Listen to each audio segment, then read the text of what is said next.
오늘의 말씀은 예레미야 50장입니다.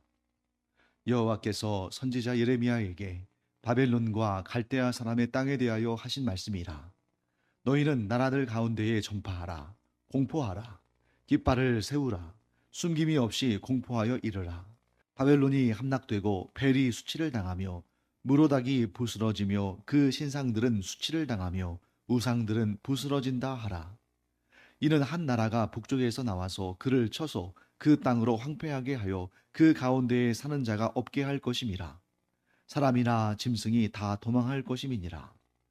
여호와의 말씀이니라. 그날 그때에 이스라엘 자손이 돌아오며 유다 자손도 함께 돌아오되 그들이 울면서 그 길을 가며 그의 하나님 여호와께 구할 것이며 그들이 그 얼굴을 시온으로 향하여 그 길을 물으며 말하기를 너희는 오라 잊을 수 없는 영원한 언약으로 여호와와 연합하라 하리라. 내 백성은 잃어버린 양떼로다. 그 목자들이 그들을 곁길로 가게 하여 산으로 돌이키게 하였으므로 그들이 산에서 언덕으로 돌아다니며 쉴 곳을 잊었도다.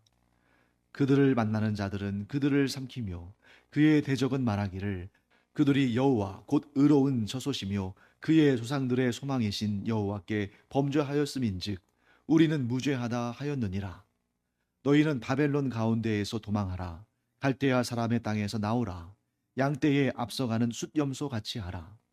보라, 내가 큰 민족의 무리를 북쪽에서 올라오게 하여 바벨론을 대항하게 하리니 그들이 대열을 버리고 쳐서 정복할 것이라.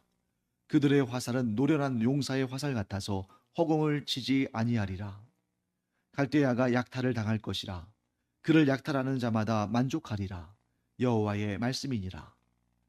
나의 소유를 노략하는 자여, 너희가 즐거워하며 기뻐하고 타작하는 송아지같이 발굽을 구르며 군마같이 우는도다. 그러므로 너희의 어머니가 큰 수치를 당하리라. 너희를 낳은 자가 치욕을 당하리라. 보라, 그가 나라들 가운데의 마지막과 광야와 마른 땅과 거친 계곡이 될 것이며 여호와의 진노로 말미암아 주민이 없어 완전히 황무지가 될 것이라. 바벨론을 지나가는 자마다 그 모든 재난에 놀라며 탄식하리로다. 바벨론을 둘러 대열을 벌이고 활을 당기는 모든 자여, 화살을 아끼지 말고 쏘라. 그가 여호와께 범죄하였음이라. 그 주위에서 고함을 지르리로다. 그가 항복하였고 그 요새는 무너졌고 그 성벽은 허물어졌으니 이는 여호와께서 그가 행한 대로 그에게 내리시는 보복이라. 그가 행한 대로 그에게 갚으시는도다. 파종하는 자와 추수 때에 낫을 잡은 자를 바벨론에서 끊어버리라. 사람들이 그 압박하는 칼을 두려워하여 각기 동족에게로 돌아가며 고향으로 도망하리라. 이스라엘은 흩어진 양이라. 사자들이 그를 따르도다. 처음에는 아수르 왕이 먹었고 다음에는 바벨론의 느부갓네살 왕이 그의 뼈를 꺾도다. 그러므로 만군의 여호와 이스라엘의 하나님이 이와 같이 말하노라. 보라, 내가 아수르의 왕을 벌한 것 같이 바벨론의 왕과 그 땅을 벌하고 이스라엘을 다시 그의 목장으로 돌아가게 하리니 그가 갈멜과 바산에서 양을 기를 것이며 그의 마음이 에브라임과 길르앗산에서 만족하리라. 여호와의 말씀이니라. 그날 그때에는 이스라엘의 죄악을 찾을지라도 없겠고 유다의 죄를 찾을지라도 찾아내지 못하리니 이는 내가 남긴 자를 용서할 것임이라. 이는 여호와의 말씀이니라.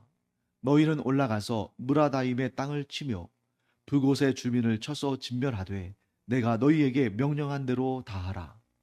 그 땅에 싸움의 소리와 큰 파멸이 있으리라.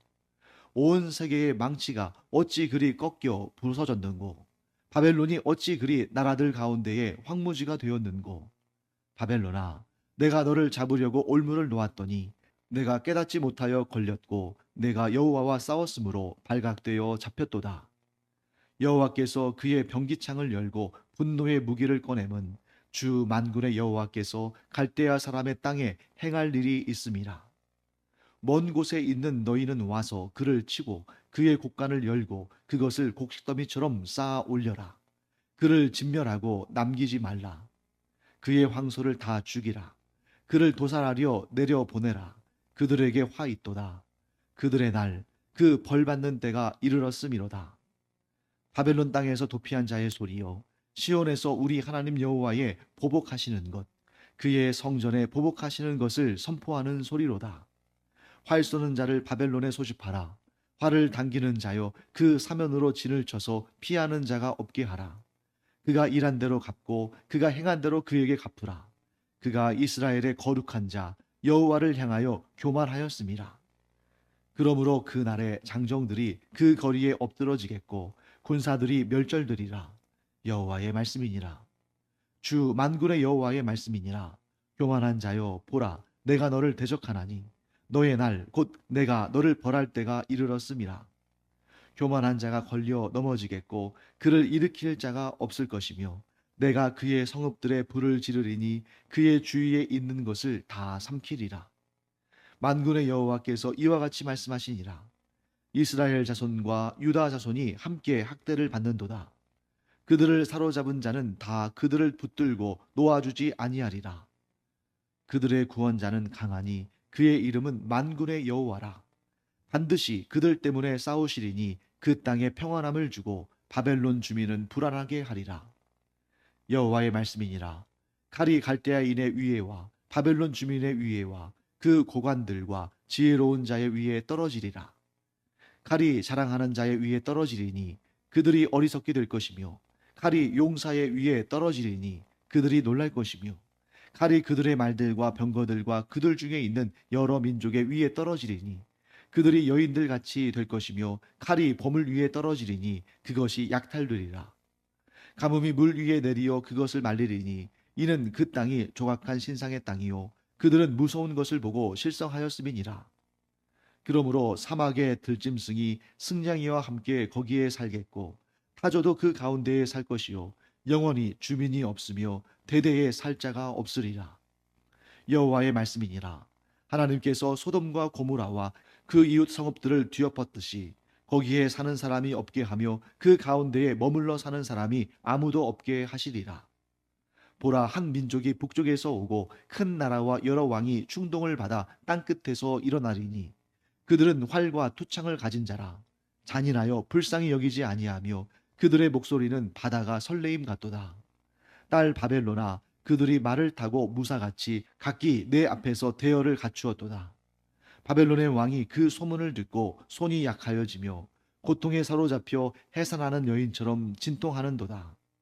보라, 사자가 요단의 깊은 숲에서 나타났듯이 그가 와서 견고한 처소를 칠 것이라. 내가 즉시 그들을 거기에서 쫓아내고 택한 자를 내가 그 자리에 세우리니 나와 같은 자 누구며 출두하라고 나에게 명령할 자가 누구며 내 앞에 설 목자가 누구냐. 그런즉 바벨론에 대한 여호와의 계획과 갈대아 사람의 땅에 대하여 품은 여호와의 생각을 들으라. 양떼의 어린 것들을 그들이 반드시 끌어가고 그들의 초장을 황폐하게 하리니 바벨론이 약탈당하는 소리에 땅이 진동하며 그 부르짖음이 나라들 가운데에 들리리라 하시도다. 네, 굉장히 긴 본문인데 우리가 좀 서둘러서 읽었습니다. 자, 예레미야 50장은 바벨론이 받을 심판에 대해서 말씀하고 있죠. 어제도 말씀드린 것처럼 이 예레미야서는 뒤에 50장과 51장이 바벨론의 심판에 관한 기록을 남기고 있습니다. 그런데 문제는 뭐냐면 이 기록이 바벨론이 심판을 당한 다음에 기록된 것입니까? 아니면 바벨론이 심판당하기 전에 기록된 것입니까? 전에 기록된 거라는 거죠. 심지어 바벨론이 심판을 당할 때에 예레미야는 이 땅에 존재하지도 않았어요. 자, 예레미야가 아무리 젊다 할지라도 그때로부터 예레미야 입에서부터 70년 예언이 시작된 그 이후로 70년을 살 수 있었겠습니까?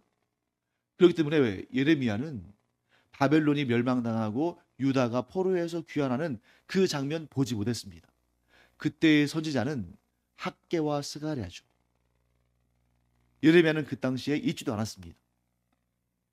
너무 정확하게 이 70년 후에 바벨론의 멸망을 담고 있기 때문에 어떤 학자들은 도무지 믿기 어려우니까 뭐라고 말했냐면 나중에 바벨론이 멸망한 다음에 누군지는 알지 못하지만 어떤 사람이 경건한 하나님의 사람이 예레미야의 이름을 도용해서 혹은 예레미야라는 가상의 인물을 사용해서 이런 역사들을 기록했다. 이렇게 주장하는 사람이 있는데, 자, 그러면 그 사람이 그렇게 주장한다면 그 사람 자체가 경건한 사람이 아니잖아요.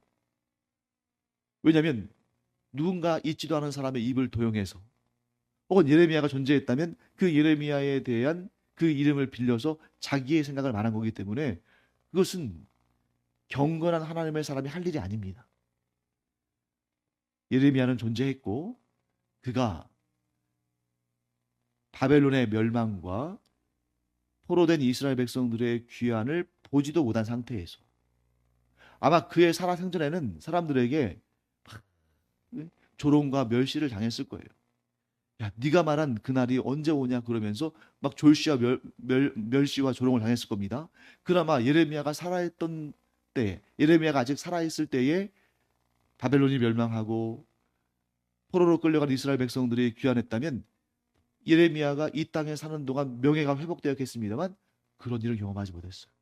그럼에도 불구하고 그 사실을 알면서도 예레미야가 하나님의 말씀을 있는 그대로 받은 그대로 전하는 이유가 무엇입니까? 그것이 선지자의 사명이니까.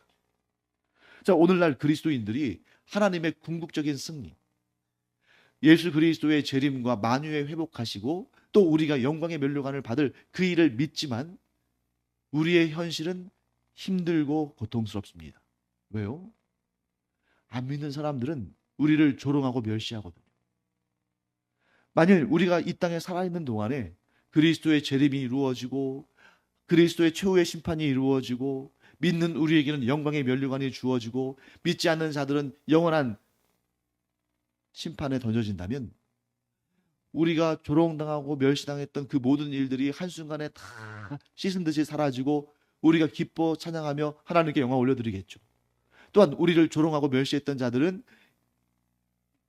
우리가 저 사람의 말을 들을 것 하면서 막 그렇게 뭐 후회하는 그런 모습 보면서 우리가 승전가를 부를 수가 있겠죠. 하지만 그런 일은 우리가 살아있는 동안에 일어날지 못할지 우리는 알지 못해요. 우리가 이 땅에 살아있는 동안에 주님께서 재림하신다면 그날을 보겠지만 우리가 이 땅에 살아가는 동안에 주님께서 재림하지 않으신다면 우리는 그러한 손가락질과 모욕과 조롱을 당한 상태에서 이 세상에서의 인생을 마감해야 됩니다. 그럼에도 불구하고 우리가 믿음을 지키고 우리가 복음을 전하는 이유는 무엇입니까? 그날이 이룰 줄을 반드시 믿기 때문에. 예레미야가 그랬던 거죠. 예레미야가 자기가 살아 숨쉬는 이 땅에서 살아있는 동안에는 그날이 그 하나님의 영광스러운 구원의 날이 바벨론의 심판과 포로들이 귀환하는 그날이 이르지 못할 줄 자기가 그날까지 살지 못할 줄 알았습니다. 그럼에도 하나님께서 말씀하신 것은 반드시 이루어진다는 것을 확신하고 있었기 때문에 그는 목숨이 위태로워도 또 온갖 조롱과 멸시를 당해도 하나님의 말씀, 하나님께서 자신에게 주신 말씀을 그대로 전달했다 하는 것을 보게 됩니다. 자, 바벨론에 대한 멸망, 우리가 바벨론의 역사를 조금 정리해 봐야겠죠. 여러분들이 바벨론 하면 어떻게 생각하시면 좋으냐면 아수르, 바벨론, 페르시아 이렇게 연결해서 생각하시는 게 좋아요. 자, 세계 역사의 그 큰 흐름 가운데에 이스라엘은 존재 의미가 없어 보입니다. 왜냐하면 세계사 어떤 책에도 이스라엘을 언급하진 않아요. 왜? 너무나 작은 그런 나라니까. 아마도 아주 상세하게 역사를 기록한다면 아마 이렇게 기록되긴 하겠죠. 아수르에게 멸망당하고 바벨론에게 멸망당한 그런 수많은 멸망당한 나라들 가운데 하나로 언급될 수는 있지만 이스라엘이 독자적으로 역사의 주역처럼 언급되는 책은 전 세계 어떤 역사책에도 존재하지 않습니다. 자, 그렇기 때문에 참 특별한 거잖아요. 너무 특별한 거예요. 너무 작은 나라, 그 작은 민족이 세계의 역사를 주잡는 그런 나라들과 연결되어 있잖아요. 예전에 여러분 그 영화 기억하시죠? 포레스트 검프라고. 거기에 아주 좀 지적인 어떤 발달 장애를 가지고 있는 그런 그 포레스트 검프가 나오는데 너무 겉으로 보기에는 부족하고 연약하고 아무것도 아니고 다른 사람의 도움 없이는 살 수 없는 그런 사람처럼 보이지만 그 사람이 그 영화이긴 하지만 그 미국의 그 중대한 역사들 그 현장마다 그가 있었잖아요. 이런 것처럼 세계사를 주름잡는 그런 위대한 역사마다 이스라엘 민족에 끼어 있는 것은 하나님의 섭리 외에는 설명할 길이 없습니다. 그래서 여러분들이 어떻게 기억하시면 좋으냐면 이스라엘 민족을 최초로 멸망시킨 북이스라엘이라는 나라를 멸망시킨 최초의 제국이 아수르잖아요. 아수르는 주전 700년대 나라라고 생각하시면 됩니다.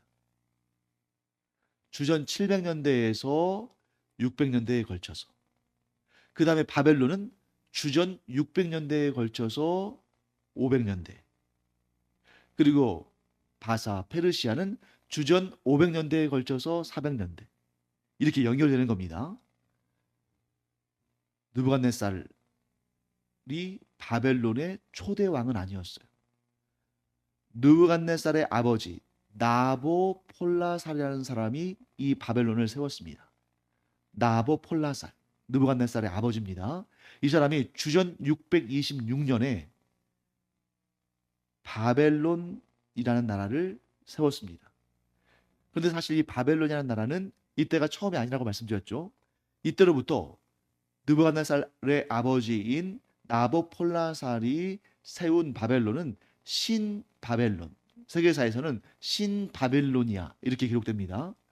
그러면 신바벨로니아가 있다면 구바벨로니아가 있겠죠. 우리 신제주 가염교회가 있으면 신제주가 있으면 구제주가 있는 것처럼 구바벨로니아는 그 유명한 함무라비 왕을 대표로 하는 나라인데 이때로부터 나보폴라살이 주전 626년에 신바벨로니아 제국을 건설하기 1000년 전에 존재했어요.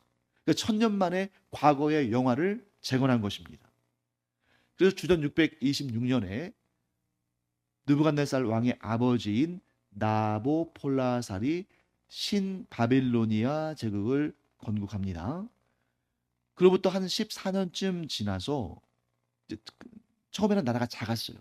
처음에는 작은 나라였는데 점점 한 10여 년 정도 이렇게 나라를 이렇게 몸집을 불려가면서 세력을 키워가면서 힘을 모아가면서 어떤 일이 있냐면 주전 612년에 니느웨를 정복합니다.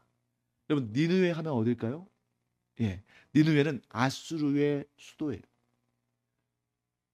그러니까 선지자 요나가 니느웨로 가잖아요. 하나님의 명령을 받고 그 니느웨가 아수르의 수도인 것입니다. 근데 왜 요나가 이 니느웨에 하나님의 말씀 전하기를 싫어했어요? 아수르가 계속해서 북이스라엘을 괴롭혔으니까. 그러니까 우리는 요나가 북이스라엘의 선지자라는 것을 알 수 있겠죠. 하지만 여러분, 수도를 정복했다고 해서 나라를 다 빼앗는 건 아니죠. 왜냐하면 워낙 나라가 크니까. 예를 들어서 6.25 때 북한이 밀고 내려와서 우리나라 서울을 점령했지만 그렇다고 해서 우리나라가 망한 건 아니었잖아요. 왜? 사람들이 남쪽으로 피신해서 이 경상도 지방을 중심으로 해서 거기서 이렇게 마지막까지 버티고 있었잖아요. 그러다가 다시 북으로 올라가서 서울을 수복했죠. 그 후로 한 7년쯤 있다가 주전 605년, 이 주전 605년은 여러분들이 아주 중요하게 여기셔야 됩니다. 왜냐하면 이 주전 605년은 갈그미스 전투라는 전쟁이 있었던 거예요. 갈그미스 전투. 이 갈그미스 전투는 갈그미스라는 곳에서 바벨론과 그 상대는 애굽과 아수르의 연합군이에요. 아직 아수르가 망하기 전이에요. 그런데 나라의 반을 뺏겼어요. 그러니까 자기 힘으로는 안 되니까 그 당시의 강대국인 애굽과 연합해서 바벨론과 전쟁을 하려고 한 겁니다. 여기에서 이 갈그미스 전투에서 바벨론이 애굽과 아수르의 연합군을 격퇴해 버려요. 그러니까 이 주전 605년에 갈그미스 전투가 바벨론이 고대 근동아시아, 오늘날로 말하면 이 중동 지역의 패권을 차지하는 결정적인 계기가 되겠죠. 그럼 그 주전 605년에 그 갈그미스 전투에서 애굽과 아수르의 연합군을 격퇴한 사람이 누구겠어요? 그가 바로 느부갓네살이에요. 그때는 아직 왕은 아니에요. 아버지 나보폴라살이 있잖아요. 그런데 이 605년의 갈그미스 전투에서 큰 승리를 거둔 다음에 그 다음 해 주전 604년에 느부갓네살 왕이 바벨론 제국의 2대 왕으로 등극을 합니다. 자, 그러면 주전 605년 갈그미스 전투 때는 이 느부갓네살이 작은 나라들에 대해서는 관심이 있었을까요, 없었을까요? 없었겠죠. 지금 당장 느부갓네살 왕이 표적을 삼고 공격하는 군대는 애굽과 아수르의 연합군이잖아요. 그런데 주전 604년에 이제 그 605년에 승리한 다음에 604년에 바벨론의 왕이 됐습니다. 큰 대적들은 다 무찔렀어요. 그럼 그 다음은 뭐겠어요? 주변에 있는 작은 나라들을 다 정복하기 시작하겠죠. 그래서 주전 605년부터 시작해서 계속해서 이렇게 작은 나라들을 이렇게 차지하기 시작합니다. 그런 상황인 거예요. 그러다가 주전 562년에 그러니까 대략적으로 한 40년 조금 넘게 한 42년 정도 이렇게 나라를 통치한 거예요. 이 40년 정도 느부갓네살이 주전 562년에 느부갓네살이 죽습니다. 그러면서 나라가 급격하게 쇠약해요.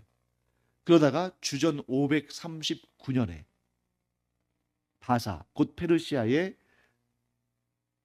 고레스 왕. 그런데 사실은 정확히 말하면 고레스 2세입니다. 그 전에 고레스가 있었으니까요. 주전 539년에 바사와 메대와 바사 이 연합군에 의해서 바벨론이 멸망을 당해요. 자, 여러분, 여기서 아주 중요한 역사적 사건을 우리가 알아야 됩니다. 아수르에 비해서 바벨론은 굉장히 짧은 시간 안에 고대 근동아시아의 패권을 차지해요. 아수르는 오래 걸렸습니다. 반면에 바벨론은 아주 단시간 만에 이 고대 근동아시아, 오늘날의 중동 지역의 패권을 차지합니다. 또 더 놀라운 사실은 동시에 최단시간 만에 나라가 망해요. 어제도 제가 잠깐 말씀드렸습니다만 세계적인 제국들, 아수르, 바벨론, 페르시아, 헬라, 로마, 그 외에도 세계적인 제국들이 100년도 채 되지 않아서 나라가 멸망한 경우는 없어요.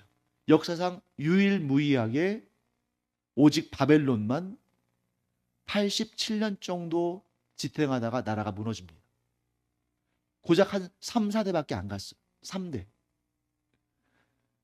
자, 그럼 그 이유는 뭘까? 자, 오늘 본문에서 자, 어제도 그렇고 그전에도 그렇고 계속 애굽, 블레셋, 또 모압, 에돔 전부 그런 나라들의 멸망에 대해서 하나님께서 말씀하시면서 이 한 단어를 반복적으로 강조하셨죠. 무엇 때문에 멸망했습니까? 교만 때문이다. 여호와 하나님 앞에서 교만했기 때문에 하나님께서 그들을 꺾으셨다. 이렇게 되어 있는데 자, 그러면 아수르보다 바벨론이 더 빠른 기간 안에 패권을 차지했지만 그보다 더 빠른 기간 안에 멸망했던 것. 아수르보다 바벨론이 더 뭐 했다는 거요? 교만했다는 거죠.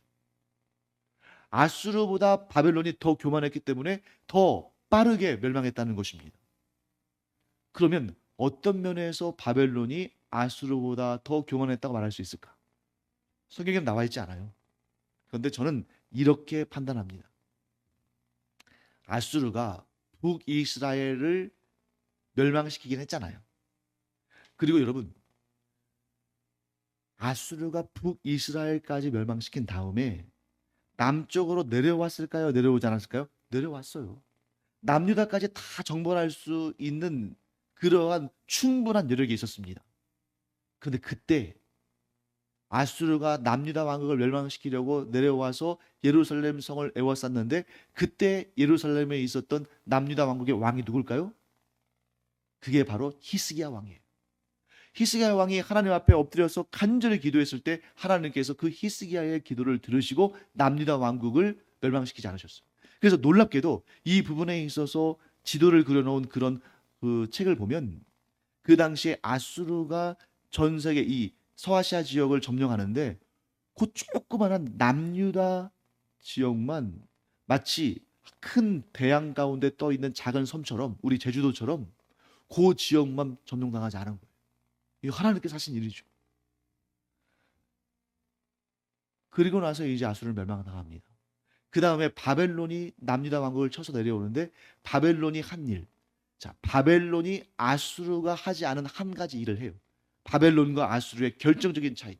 바벨론은 뭘 했습니까? 성전을 파괴했어요. 예루살렘 성전을 파괴합니다. 예루살렘이라는 하나님의 성읍을 파괴하고 그 성전의 가장 중요한 예루살렘 성전을 파괴해요.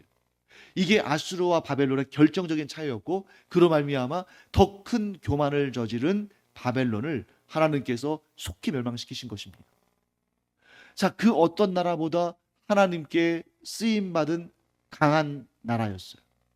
하나님의 도구였습니다. 그래서 오늘 본문의 말씀에 바벨론에 대해서 뭐라고 묘사합니까? 망치라고 묘사하거든요.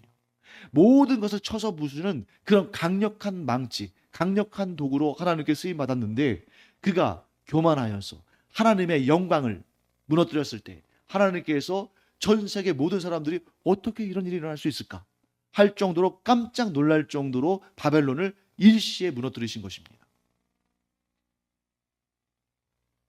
그래서 여러분, 오늘 이 바벨론의 멸망을 통해서 우리가 아주 분명한 깨달음을 얻게 되는데, 하나님께서 초지일관 강조하시는 이 말씀, 예수님께서도 하신 말씀,